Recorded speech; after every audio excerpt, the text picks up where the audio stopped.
السلام عليكم ورحمة الله وبركاته.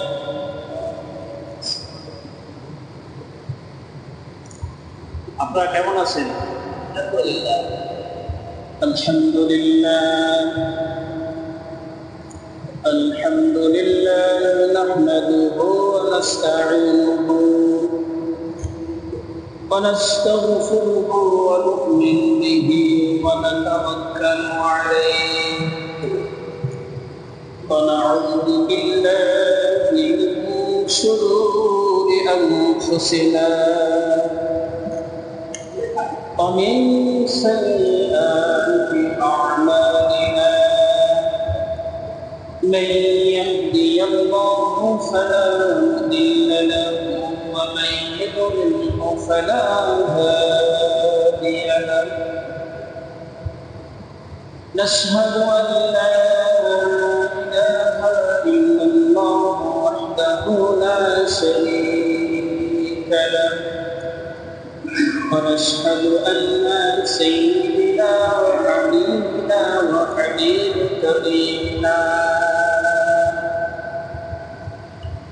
وأولانا ومولانا ومحبوبنا ومعشوقنا محمدا عبد الله ورسوله الذي أرسله الله بالحق بشيرا ونذيرا وداعيا إلى الله بإذنه وسراجا وقمرا منيرا أما بعد فأعوذ بالله من الشيطان الرجيم بسم الله الرحمن الرحيم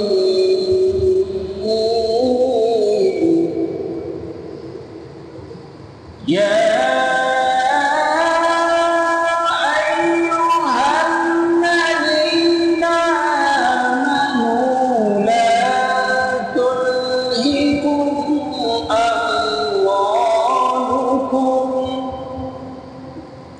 لا تلهكم أموالكم ولا أولادكم عن ذكر الله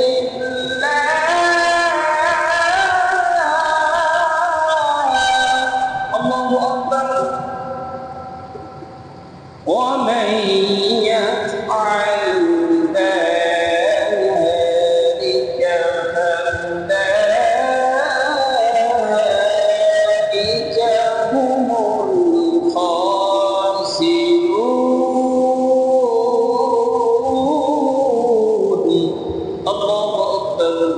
صدق الله العظيم وصدق رسوله النبي الكريم ونحن على ذلك من الشاهدين والشاكرين.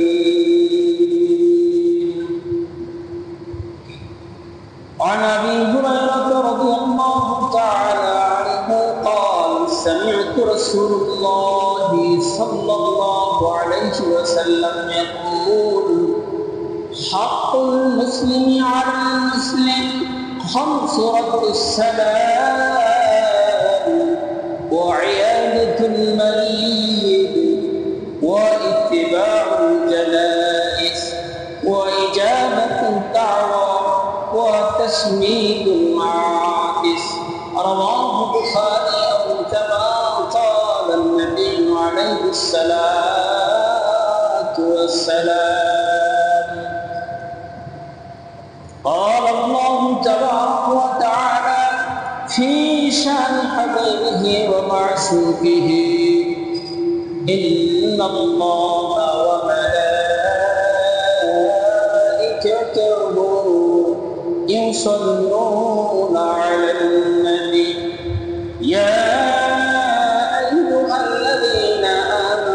صلوا عليه وسلموا تسليما اللهم صل على محمد وعلى آل محمد كما صليت على إبراهيم وعلى آل إبراهيم إنك حميد مجيد اللهم بارك على محمد وعلى آل محمد كما باركت على إبراهيم وعلى آل إبراهيم إنك حميد مجيد بلغ العلا من كماله كشف الدجى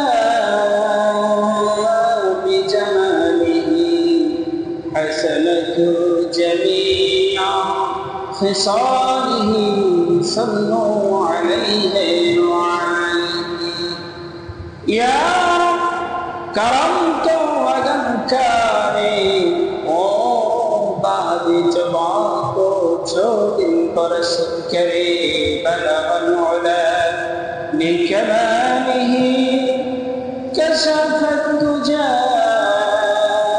بجماله حسنة جميع خصاله صلوا عليه وعليه الحمد لله সর্বাগ্যে সেই আল্লাহ সুবহানাহু ওয়া তাআলা শাহী দরবারে লক্ষ কোটি শুকর ও সুজুদ যে রব্বি কারীম সপ্তাহের শ্রেষ্ঠ দিনে ইয়াউমুল জুমআ এই মহা সম্মেলন কনফারেন্সের দিনে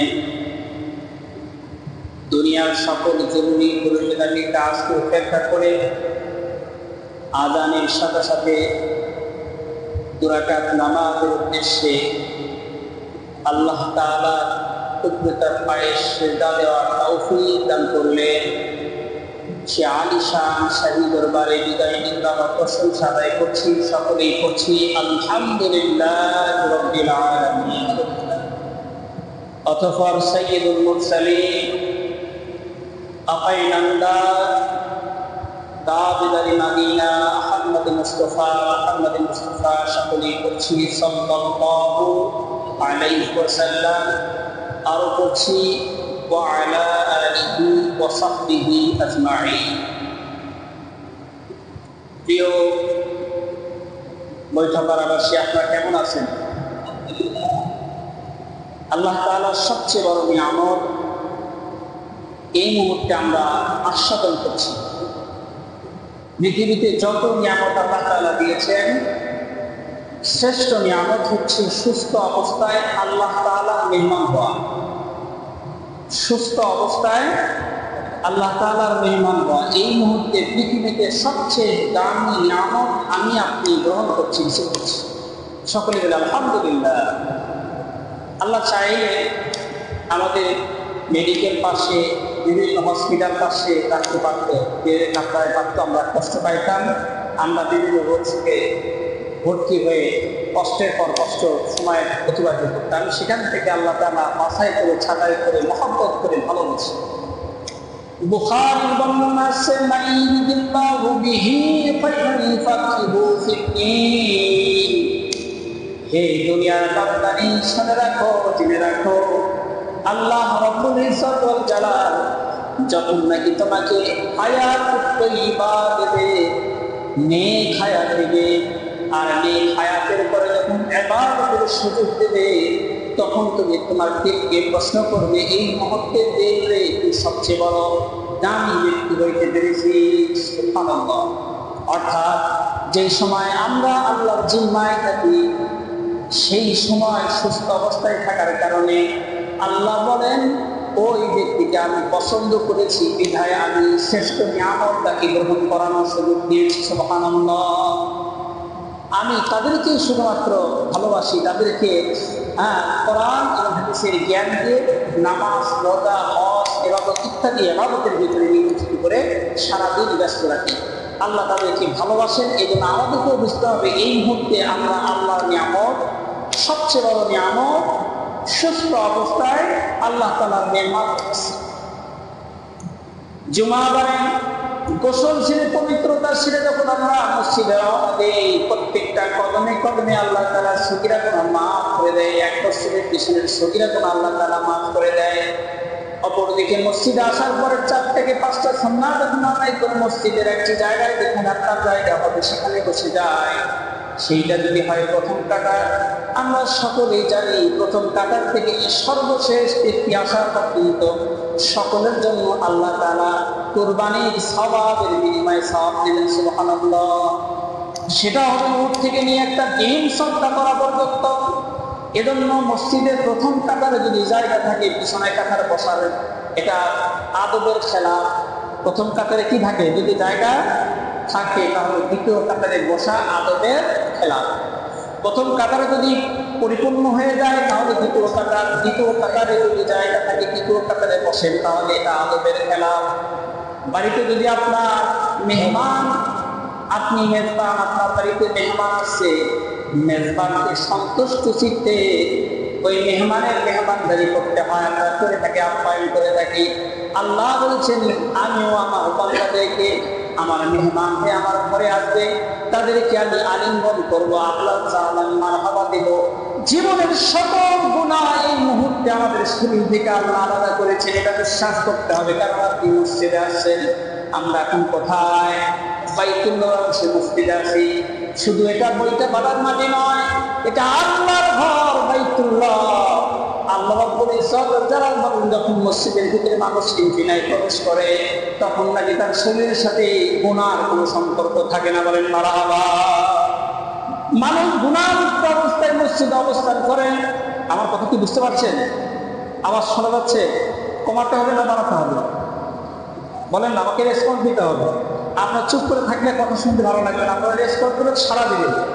আল্লাহ রাব্বুল ইজ্জত জালাল বলেন যখন নাকি বান্দা মসজিদের ভিতরে প্রবেশ করে ফেরেশতাদেরকে দায়িত্ব দিয়ে আমি আল্লাহ ওই ব্যক্তিগুলোর গুনাহগুলো কাঁধে দাঁড়িয়ে থাকে আর আল্লাহর কাছে বারবার প্রশ্ন করে আল্লাহ গুনাহকে ওই ব্যক্তির ঘাড়ে দেবনি। আল্লাহ বলে এখনো মসজিদ থেকে সে বের হয়নি, এখনো সে সুযোগ পাচ্ছে। সেই গুনাহ যদি মাফ করে তাওবা নাসুহা করে, যদি নিজের অপরাধের কথা স্মরণ করে যদি নিজেকে সংযত করে মসজিদ থেকে বের হতে পারে, অবশ্যই আমি আল্লাহ তাকে মাফ করে তোমার কাছে হুকুম দেব এই গুনাহগুলো 2টা জায়গায়, হয় মহাসাগরের ভিতরে ফেলে দাও অথবা জাহান্নামের গর্তের ভিতরে ফেলে দাও। এজন্য আমরা এই মুহূর্তে গুনাহমুক্ত আছি, গুনাহমুক্ত অবস্থায় যেন বাড়িতে ফিরতে পারি। বলে আল্লাহুম্মা আমিন। সম্মানিত হাজিরিন, আল্লাহ রাব্বুল ইজ্জতুল জালাল মানুষদেরকে 2টা হক দিয়েছেন, একটি হচ্ছে হকুল্লাহ আর একটি হকুল ইবাদত। হকুল্লাহর ব্যাপারে আমরা কিছুটা আদায় করি, সময়ের সাথে সাথে মাঝে মাঝে নামাজ পড়ি না, মাঝে মাঝে হজ করি না, মাঝে মাঝে যাকাত দেই না, ইচ্ছা করলে করি না, ইচ্ছা করবো মাসনা আমরা ইবাদত করি, পরিপূর্ণভাবে আল্লাহর ইবাদত করতে পারি না। কোরআন কারীমের সূরা বাকারা 1-208 নম্বর আয়াত আল্লাহ রাব্বুল ইজ্জতুল জালাল বলেছেন ইয়া আইয়ুহাল্লাযীনা আমানু উদখুলু ফিস-সিলমি কাফা ওয়া লা তাত্তাবিউ খুতুওয়াতিশ শাইতান ইন্নাহু লাকুম আদুউউন মুবিন। আল্লাহু আকবার। কোরআনের আয়াত শোনার পরে কি বলতে হয়? আল্লাহু আকবার। আল্লাহ রাব্বুল ইজ্জতুল জালাল বলেন যখন নাকি কোরআনের আয়াত শুনবে তোমাদের হৃদয় থেকে যদি আল্লাহু আকবার, আল্লাহ বড়, এই বড়ত্বর ঘোষণা আসে, আল্লাহ আমার আপনার হৃদয়কে বড় করে দিবে। বলেন সুবহানাল্লাহ। এজন্য যখন কোরআনের আয়াত শেষ হয় কি বলতে হয়? আল্লাহু আকবার। আল্লাহ রাব্বুল ইজ্জতুল জালাল বলেন উদখুলু ফিস-সিলমি কাফা। হে পরীক্ষা করার মানুষ, আপনাদের আল্লাহ বলেছেন পরিপূর্ণ ইসলামের ভিতরে কিছু মানবো আর কিছু মানবো না, কিছু তা হবে না তা হবে না, কিছু মানবো আর কিছু মানবো না, কি হবে না তা হবে না তা হবে না। উদখুলু ফিস-সিলমি কাফা। কাফারটা ছেড়ে ঢুকে আসছে পরিপূর্ণ। যেদিন নাকি আমি কালেমা পড়েছি, শাহাদা করেছি, সেদিন থেকে আমার শরীর দ্বারা, আমার মন দ্বারা, আমার মেজাজ দ্বারা, আমার সব কিছু দ্বারা যেন আল্লাহর হুকুমের বাইরে কোনো কাজ সংঘটিত না হয়। এই নাম শাহাদা, এর নাম উদখুলু ফিস-সিলমি সেই কাফা, পরিপূর্ণ, যেখানে ঢোকার পরে নিজের ইচ্ছা পোষণ করার মতো কোনো ক্ষমতা নাই, আল্লাহ যা বলেছেন তাই করতে হবে। যেমন মসজিদে আসছি, 5টা সুন্নাহ আদায় করব, মসজিদে আসার পরে মসজিদ থেকে বের হবো সেই 5টা সুন্নাহ সহ। যদি এইটা আদায় করতে পারি, পরিপূর্ণ ওযু পবিত্রতা সেরে যদি আল্লাহর পায়ে সেজদা দিয়ে একবার যদি বলতে পারি সুবহান রাব্বিয়াল আ'লা, ফেরেশতাদেরকে আল্লাহ সাক্ষী রেখে বলে, রে ফেরেশতারা তোমরা নিষেধ করেছিলে, তোমাদের সাথে পরামর্শ করতে চেয়েছিলাম, প্রশ্ন করেছিলাম, তোমরা রেসপন্স দিয়েছিলে না না না। দুনিয়াতে আল্লাহ আপনার ফেরেশতারা কি করছে, দুনিয়াতে জিন সম্প্রদায়কে দেওয়ার পরে এরা দুনিয়াতে হাঙ্গা দাঙ্গা করছে, নতুন করে কোনো সম্প্রদায় সৃষ্টি করার প্রয়োজন নেই। ফেরেশতারা জেনে রাখো, তোমাদেরকে সাক্ষী রেখে ওই সকল ব্যক্তিরা যারা আমাকে দেখে নাই, আমার জান্নাত দেখে নাই, জাহান্নাম দেখে নাই, আমাকে বলছে সুবহান রাব্বিয়াল আ'লা। এই আ'লা, এই বরত্বের কারণে আমি তাদের জীবনের সকল গুনাহ মাফ করে দিলাম। তোমরা সাক্ষী থাকো সুবহানাল্লাহ। কত সুন্দর একটি অফার।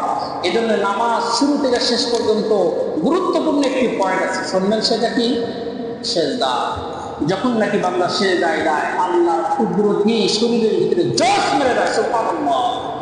শুধু বলি সুবহান রাব্বিয়াল আ'লা, আল্লাহ ওই সময় খুশি হয়ে গুনাহ মাফ করার ইঙ্গিত দিয়ে দেয়, সুবহানাল্লাহ।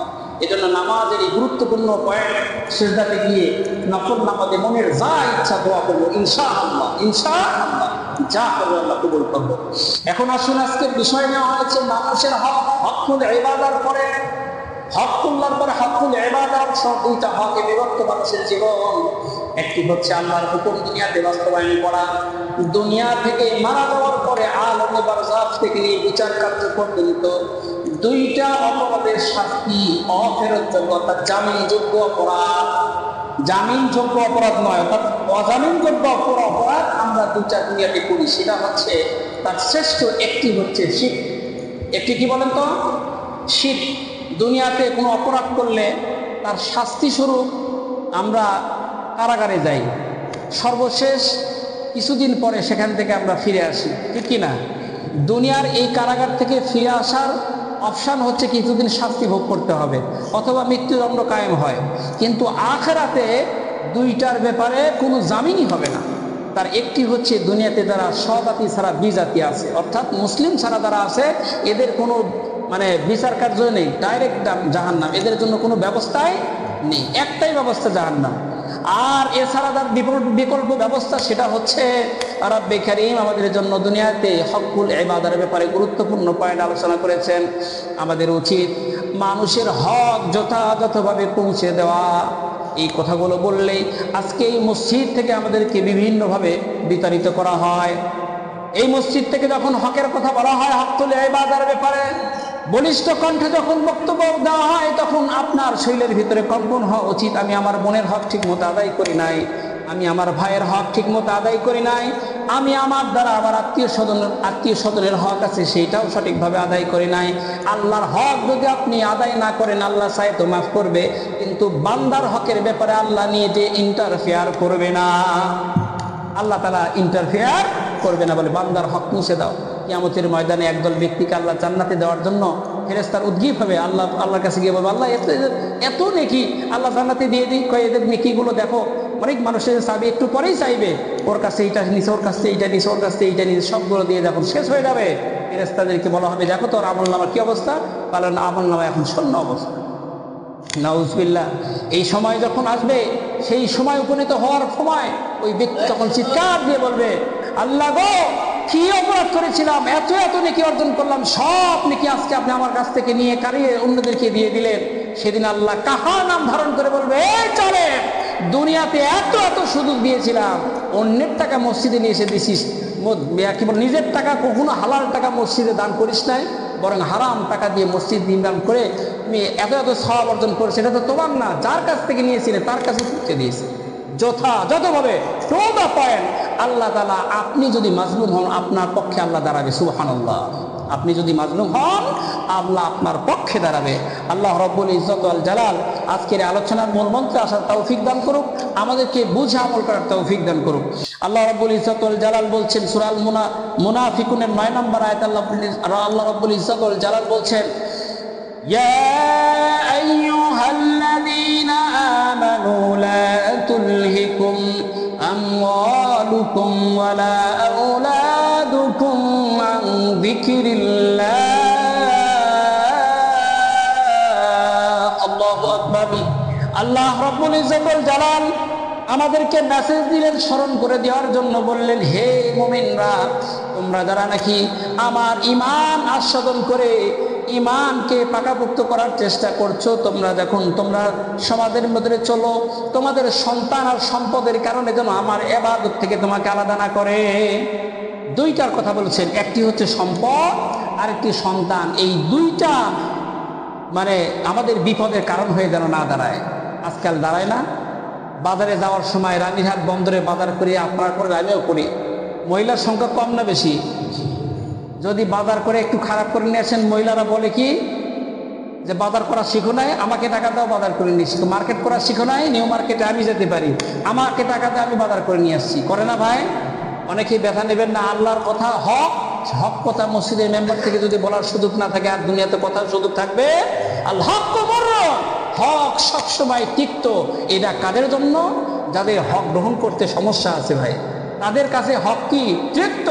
আর যাদের কাছে হক সত্য, তারা মসজিদের মেম্বার থেকে কথা শোনার পরে তাদের নিজেকে জীবনকে পাল্টানোর চিন্তা ভাবনা করে, না আজ থেকে এটা করা যাবে না, বাজার আমাকেই করতে হবে, নিউ মার্কেট আমাকেই যেতে হবে।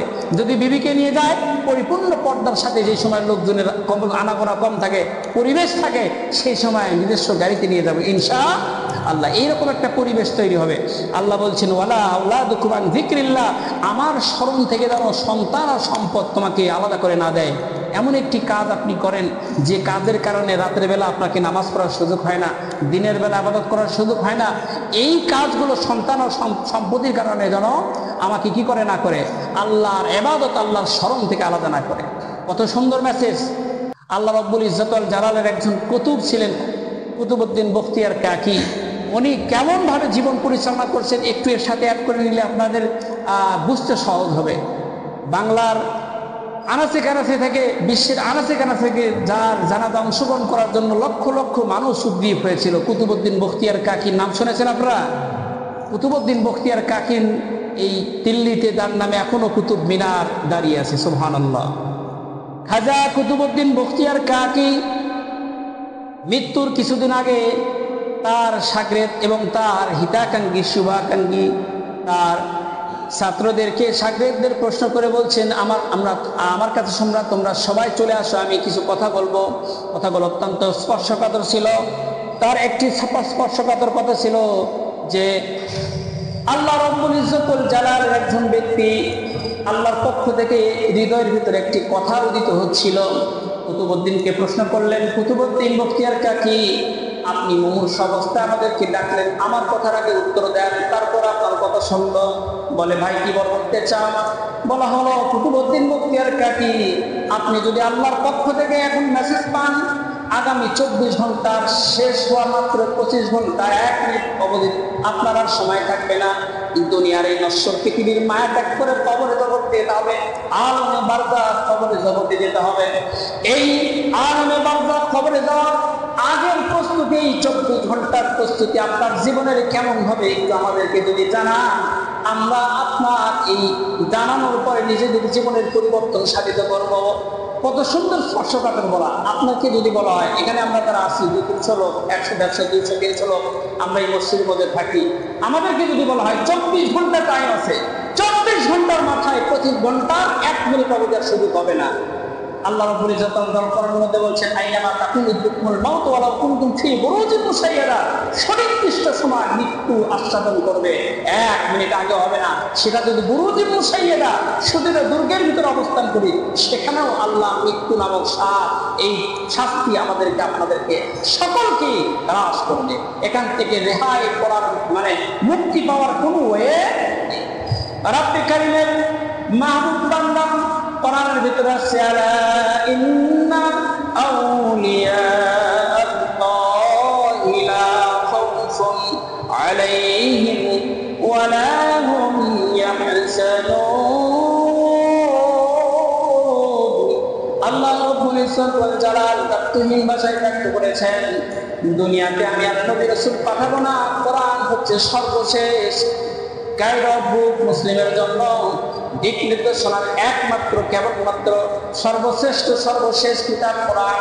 আর নবী ছিল মুহাম্মদুর রাসূলুল্লাহ সাল্লাল্লাহু আলাইহি সাল্লাতু ওয়াস সালাম। এরপরে গাইডলাইন তাদেরকে মানতে হবে, তারা হচ্ছে ওলি গাউস কুতুব। আল্লাহ কোরআনের মধ্যে বলছেন যারা নাকি আমার বন্ধু হবে তাদের জন্য লা খাউফুন ওয়ালা হুম ইয়াহজানুন, তাদের কোনো চিন্তাও থাকবে না, চিন্তা করার কোনো কারণ নাই। আমি আল্লাহ তাদের বন্ধু হয়ে গেলে আর কোনো কিছু দরকার আসেনি। এবং বন্ধু হওয়ার জন্য, বন্ধুত্ব করার জন্য কিছু কোয়ালিফিকেশন, কিছু গুণ অর্জন করার দরকার আসেনি। আপনি দুনিয়াতে কারো যদি বন্ধু হতে চান, সেই বন্ধুর মনোমতো আপনার হতে হবে কিনা?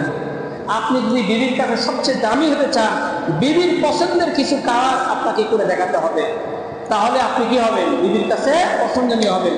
মা বাবার প্রিয় সন্তান হতে হলে মা বাবার মনের মতো করে আপনাকে তৈরি করতে হবে নিজের জীবন, ঠিক কিনা ভাই?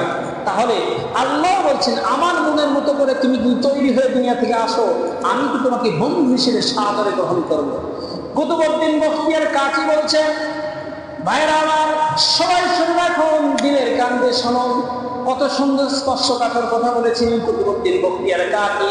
তিনি বলছিলেন, এই মুহূর্তে কেন আমাকে যদি 1 ঘন্টারও সময় দেওয়া হয়, 24 ঘন্টা নয়, 1 ঘন্টার ভিতরে নতুন করে কোনো ইবাদত আমি করবো না, যেটা আমার জীবনে করে আসতেছি এর ব্যত্যয় ঘটাবো না। আমার হাওয়া কত সুন্দর স্পর্শকাতর কথা। 24 ঘন্টা নয়, যদি 1 ঘন্টা আল্লাহ আমাকে সময় দেয়, নতুন করে কোনো ইবাদত করবো না, যা আমি জীবনে করছি আদিকাল থেকে এ পর্যন্ত আমার হায়াত তৈরি আল্লাহ দিয়েছেন, এর ভিতরে কোনো ব্যত্যয় ঘটাবো না। আমরা পারবো ভাই? আমরা যদি শুনি সঙ্গে সঙ্গে আল্লাহর ঘরের ভিতরে এসে সেজদা, আর আল্লাহ যা করেছে এই সময়, শেষ সময় আমাকে মাফ না করলে আমি শেষ, বলবো না ভাই?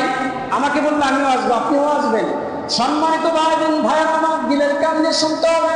কুতুবউদ্দিন বখতিয়ার কাকি এবার বলছে, আমার শরীর খুব খারাপ হয়ে যাচ্ছে, আমার হিতাকাঙ্ক্ষীরা শুনে রাখো, আমি কয়েকটা মেসেজ দিতে চাই, দুনিয়াবাসীর কাছে এই মেসেজগুলো পৌঁছে দিলে সন্তানেরা হাওমাও করে কাঁদছে, বাবা কি হইলো তোমার? তোমাকে আল্লাহ অনেক হায়াত দিল, সান্ত্বনা দিচ্ছে, দেই না আমরা?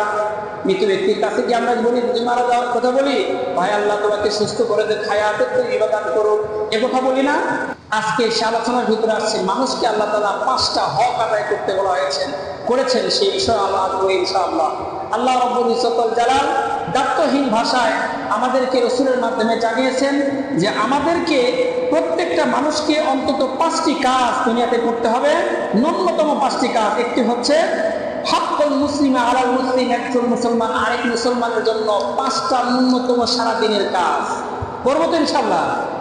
আগে শোনার আগেই নিয়ত করেন, যা বলবে সেটাই করবো, যা বলবে সেটাই করবো। বুখারীর বর্ণনা আছে 1240 নম্বর হাদিস, হযরতে আবু হুরায়রা বিখ্যাত সাহাবী, যেই সাহাবী সবচেয়ে বেশি হাদিস নকল, 7,000-এর অধিক হাদিস আবু হুরায়রা মুখস্থ করেছিলেন এবং তিনি বর্ণনা করেছেন। এই ব্যক্তি বলছেন, রদ্দুস সালাম, আজকে সালাম প্রসার নেই। যদি ভাইয়ের সাথে একটু দ্বন্দ্ব হয়, বোনের সাথে একটু দ্বন্দ্ব হয়, প্রতিবেশীর সাথে দ্বন্দ্ব হয়, তো সালাম অ্যাপ্লাই করতে হবে। আমরা সালাম দেই না বলে লজ্জা লাগে, বিবিকে সালাম দিলে লজ্জা লাগে, মাকে সালাম দিলে লজ্জা লাগে। আরে ভাই, সালামের অর্থ যদি আপনি বুঝতেন তাহলে সালামই সারা জীবন দিতে। সালামের অর্থ কি? আল্লাহর পক্ষ থেকে রহমত, মাগফিরাত, দয়া, ভালোবাসা সব আল্লাহ ওই কলিজার ভিতরে দেওয়া। সুবহানাল্লাহ। আমি আমার মাকে ভালোবাসবো না, আমি আমার বাবাকে ভালোবাসবো না, আমি আমার কলিজার টুকরা মেয়েকে ভালোবাসবো না, আমি আমার সন্তানকে ভালোবাসবো না, তাহলে কেন বলবো না আসসালামু আলাইকুম ইয়া আহলাল বাইত, আমার বাড়ির সদস্যরা তোমাদের প্রতি আল্লাহর রহমত, মাগফিরাত, দয়া, করুণা যা দরকার টু দা পয়েন্ট তোমার মাথায় কলিজার ভিতরে দিয়ে দাও। আজকে বলবো তো ইনশাআল্লাহ বাড়িতে গিয়ে আসসালামু আলাইকুম ওয়া রাহমাতুল্লাহ, ন্যূনতম বলবো। যদি সালাম কেউ দেয় বাড়িয়ে দেব, উত্তর হাদিসে আছে। সালামের উত্তর কি দিতে হয় ভাই? বাড়িয়ে দিতে হয়। এজন্য বলেছে রদ্দুস সালাম, সব চাইতে আগে হচ্ছে ভ্রাতৃত্বর বন্ধন অটুট করার জন্য সালামের বিকল্প নেই।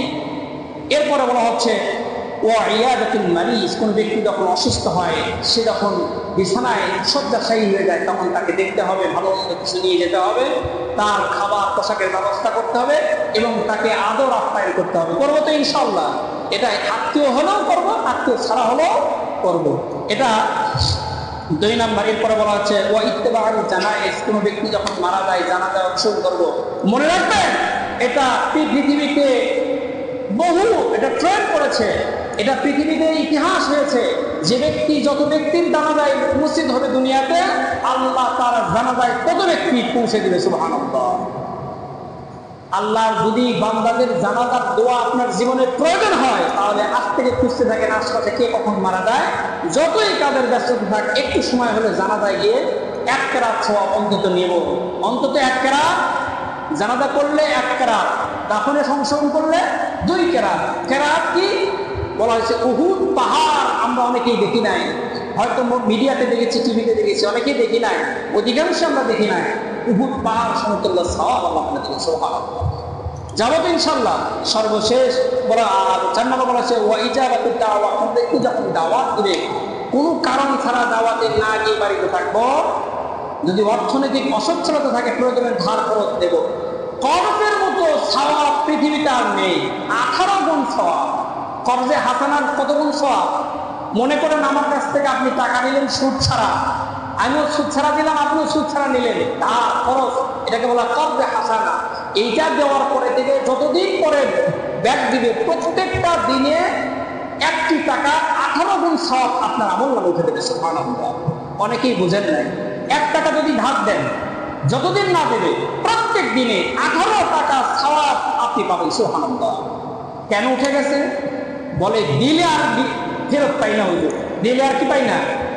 দিলে আর ফেরত পাই না। আজকেই বুখারীর বর্ণনা পড়লাম, রাব্বি কারীম রাসূল বলছেন, কোন ব্যক্তি যখন কর্জ নেওয়ার চিন্তা করে আর দেওয়ার চিন্তা করে, আল্লাহ গো আমি কর্জ নেব এবং দেওয়ারও চিন্তা করছি, আল্লাহ তুমি আমাকে দয়া করো, ওই ব্যক্তির টাকা যথাসময়ে পৌঁছে দেওয়ার তৌফিক আল্লাহ তাআলা নিয়ে নেয়। সুবহানাল্লাহ।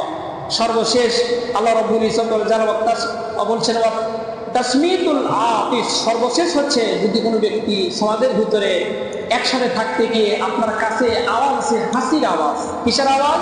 হাসি দেয় না ভাই? বিজ্ঞানীরা, সায়েন্টিস্ট এর গ্রুপ থেকে রেসপন্স আছে, কোনো ব্যক্তি যখন হাসি দেয় দিনে ন্যূনতম 2 থেকে 3 বার শরীরের সকল জীবন আল্লাহ বের করে দেয়। সুবহানাল্লাহ। তাহলে হাসির দরকার আছে কিনা? অনেক সময় ডাক্তারের কাছে গেলে নাকের ভিতরে একটা সনসনানি দিয়ে হাসি দেওয়ার ব্যবস্থা করা হয়। কেন? তার শরীরের ভিতরে জীবাণু আর বের হচ্ছে না, যে কোনো মূল্যে জীবাণু বের করে দিলে সে সুস্থ হয়ে যাবে। সুবহানাল্লাহ। আল্লাহ রাসূল কত সুন্দর কথা আমাদেরকে দিয়েছেন। আল্লাহ আমাদের এই মেসেজগুলো আমল করার তৌফিক দান করুন। কুতুবউদ্দিন বখতিয়ার কাকে প্রশ্ন করা হলো?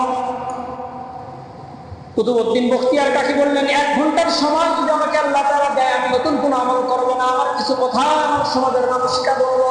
কুতুবউদ্দিন বখতিয়ার কাকে বললেন, আমি যখন মারা যাব, দুনিয়াতে 4 গুণওয়ালা ব্যক্তি যদি থাকে, তাহলে তার মাধ্যমে আমার জানাজার ব্যবস্থা করো।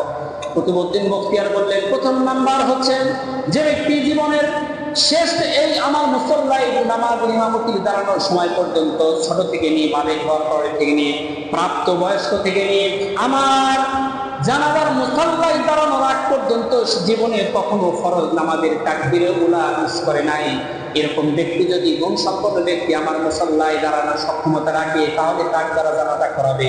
বলেন সুবহানাল্লাহ। লোকজন হিতাকাঙ্ক্ষী শুভাকাঙ্ক্ষী সন্তানেরা শুনছিল, চোখের পানি ছেড়ে দিয়ে বলছে, বাবা পৃথিবীতে এরকম মানুষ খুঁজে পাওয়া সম্ভব যে নাকি প্রাপ্তবয়স্ক থেকে নিয়ে আপনার মুসল্লায় দাঁড়ানোর পর্যন্ত জীবনে কখনো তাকবীরে উলা মিস করে নাই। এত স্পর্শকাতর কথা আপনি বলেন না, এটা হওয়া সম্ভব নয়। সন্তানকে ইশারা বলছে, চুপ থাকো, দুনিয়াতে এরকম ব্যক্তি না থাকলে আল্লাহ দুনিয়াতে ধ্বংস করে দিত। আল্লাহর বিশ্বাস, আমার বিশ্বাস, আল্লাহ এমন ব্যক্তি আমার জন্য ব্যবস্থা করেছেন। সন্তানকে বলছে, আমি আবার 2 নম্বর প্রশ্ন করতে চাই, সেটা হচ্ছে কোন ব্যক্তি তার জীবনের এই চোখ দ্বারা, ইন্দ্রিয় দ্বারা কোনোদিন বেগানা নারীকে দেখে নাই, অশালীন কোন গান শুনে নাই, অশালীন কোন আওয়াজ সে শুনে নাই, দেখে নাই, এরকম ব্যক্তি, কোন সম্পূর্ণ ব্যক্তি আমার মুসল্লায় যেন দাঁড়ায়। সন্তানদের কান্নার আওয়াজ আরো বেড়ে গেল, হিতাকাঙ্ক্ষী শুভাকাঙ্ক্ষী সকলের আওয়াজ আরো বেড়ে গেল। এটা কি সম্ভব? এটা কি মানুষ এরকম গুণকে অর্জন করতে পারে? সারা জীবন এই চোখ দ্বারা কত অশালীন কাজ করছি, এমনকি রাতের পর রাত আমরা মোবাইলের মাধ্যমে অশালীন গান শুনছি না। হয়তো বলবেন, হুজুর আমি তো শুনি নাই, তো আপনি যে টাকা দিয়েছেন সন্তানকে 20,000 30,000 টাকা দিয়ে মার্কেট থেকে মোবাইল নিয়ে এসছে, রাতের পর রাত আপনার জন্য সৎকায় জারিয়ার জায়গায় সৎকায় কি আপনার আমল নামায় পিছিয়ে যাচ্ছে ভাই। আমি আর বলতে পারলাম না, আপনার বুঝেছেন আল্লাহ তেল তা ফি হল ইশারা, জ্ঞানী ব্যক্তির জন্য ইশারাই যথেষ্ট। আপনার অর্থ, আপনার সম্পদ, আপনার সহযোগিতার মাধ্যমে কোনো জায়গায় অশালীন কোনো কার্যক্রম চালু থাকলে আপনার আমল নামায় গুনাহ যেমন সব যেমন যায়, আমল নামা দুনিয়া থাকতেও পৌঁছে যায়। আল্লাহ রাব্বুল ইজ্জত আমাদেরকে হেফাজত করুন।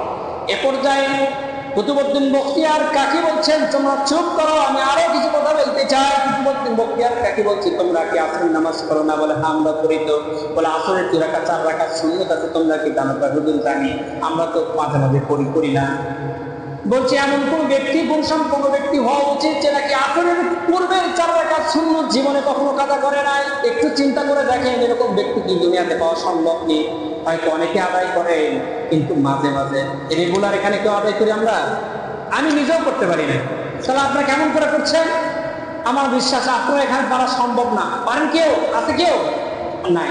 পৃথিবীতে পাওয়া একটা বিরল ঘটনা। আল্লাহ রাব্বুল ইজ্জতুল জালালুল ঠিক আবেদ বান্দা আল্লাহর ওলি বলছেন, তোমরা চুপ করো, আমি আরেকটা কথা বলবো। সেটা হচ্ছে এমন কোন গুণসম্পন্ন ব্যক্তি আমার মুসল্লায় আসবে যে নাকি তার জীবনে এই যে তাহাজ্জুদের নামাজ, শেষ রাতের নামাজ কি করেন, একটু কোনো কাজা করে?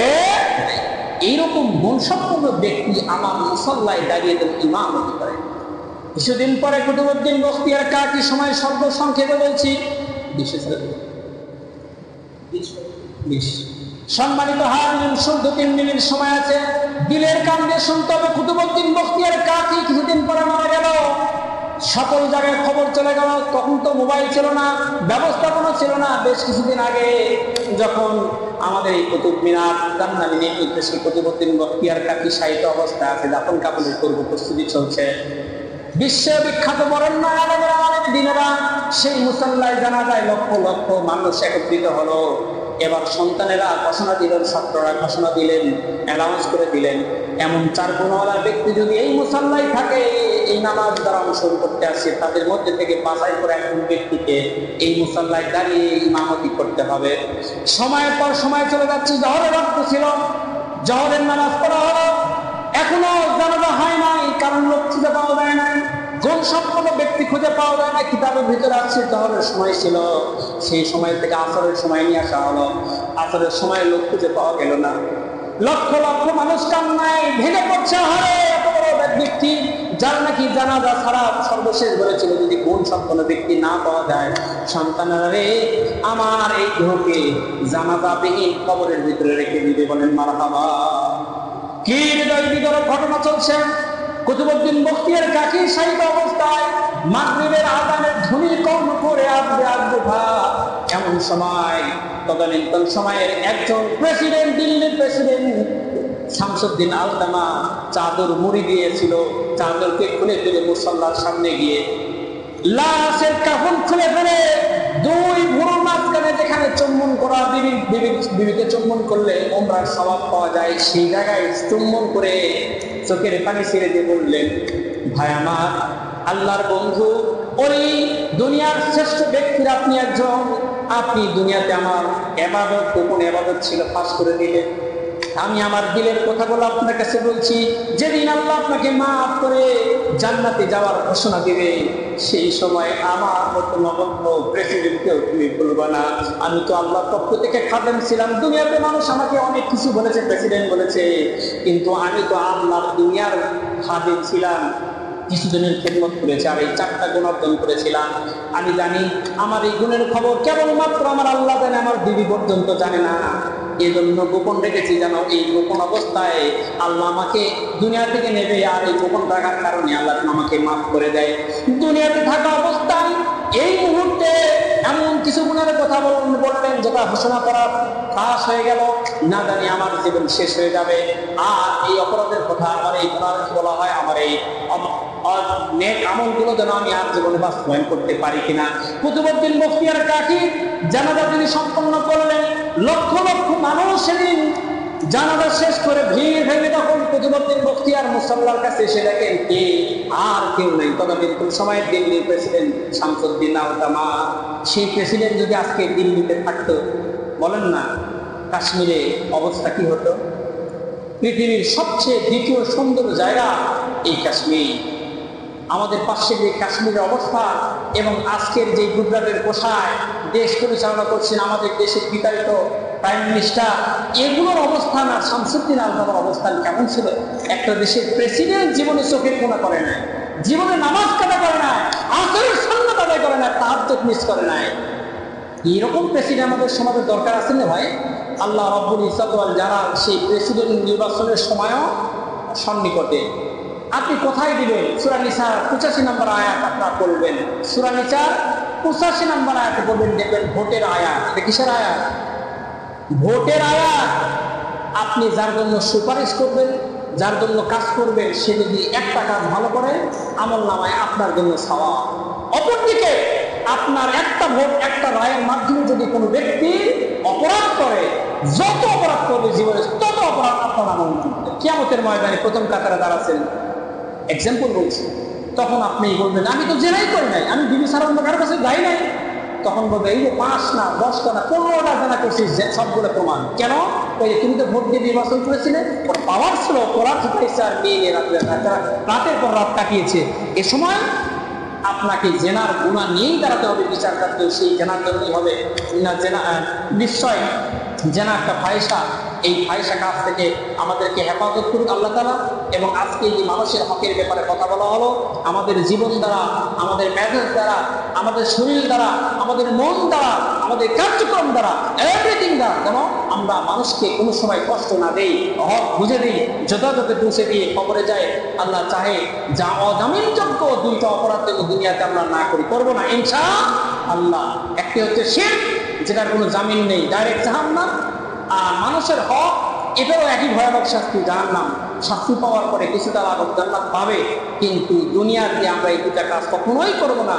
মানুষের হক যথাযথভাবে পৌঁছে দিয়ে আজকের আলোচনা এখানে শেষ করছি। আল্লাহ আমাদের সকলকে তৌফিক দান করুক। 1 মিনিট আমার পরিচয় দিয়ে শেষ করবো। সেটা হচ্ছে, আমার নাম মাওলানা মুর্শিদুল ইসলাম। আমি বগুড়া সিটি আইডিয়াল মাদ্রাসা শাকপালা অবস্থিত, ওখানে সিনিয়র শিক্ষক হিসেবে আছি, 10 বছর ধরে খেদমত করছি। আপনাদের এখানে আসার আগে আমি বগুড়া শহরের পক্ষে মাহবুবনগর, রয়্যাল রোড মাহবুবনগরে এসিআই কোম্পানির সাথে একটা মসজিদ আছে, ওখানে আমি খেদমত করতাম। বিশেষ কারণবশত ওখানে আপাতত নেই। তো আমি আপনাদের এখানে আসলাম। আমার গ্রামের বাড়ি নন্দীগ্রাম থানার মনিনা গ্রাম। আমি বগুড়া শহরের শাকপালায় থাকি ফ্যামিলি নিয়ে। শাকপালা তেল পাম্পের পাশে বাসা, ওখানে থাকি দীর্ঘদিন যাবৎ। রানীহাট বন্দরে 10 বছর মধ্যে থেকে গণঅভ্যুত্থানের পরে 1 বছর চলছে শাকপালায় গিয়েছি। আপনারা অনেকে আমার চেহারা দেখেছেন রানীহাট বন্দরে। আমি এখন রানীহাট বন্দরে বিকেলে আসি, মাঝে মাঝে সুযোগ পাইলে আসি। আমার লেখাপড়া হচ্ছে বাংলাদেশ থেকে পড়ালেখা শেষ করে কেরাত বিভাগে করেছি। আর নওগাঁ গাউসুল আজম কামিল মাদ্রাসা থেকে তাফসির, হাদিস, ফিকহ, এই 3টি সাবজেক্টে মাস্টার্স করেছি। এখন অধ্যয়নরত চলছে। আল্লাহ আমাদেরকে এই আমাকে যেন দুনিয়ার এই খেদমত কোরআনের পথে পথিক হিসেবে কবুল করুক সকলে, আল্লাহুম্মা আমিন। আমি আমার পরিচয় শেষ করলাম। আপনারা যারা সুন্নত করেন না, মেহেরবানি করে সুন্নত করে নিন। আসসালামু আলাইকুম ওয়া রাহমাতুল্লাহ।